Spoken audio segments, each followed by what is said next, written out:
Ben Safarbek İmambek'e guvohnoma nomer 10 İmambekov Safarbek O'zbekiston Respublikasi Millatlararo Munosabatlar va xorijdagi vatandoshlar masalalari bo'yicha qo'mita raisiyatini 26-yil 28-martdagi 11-sonli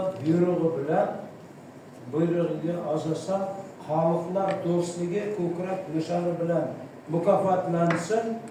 Kengash raisi bosh vazir Abdulla Aripov.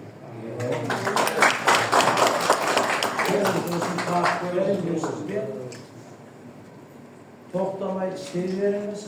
Chasim 80 ga yetib to'xtab uyda o'tirib qolmaymiz. Kelamiz.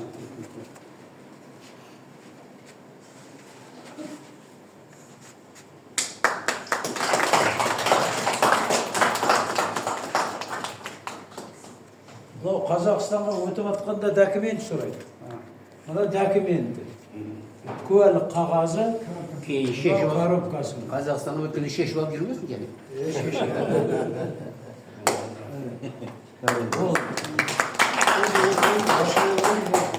Sen qatnaşıp keyin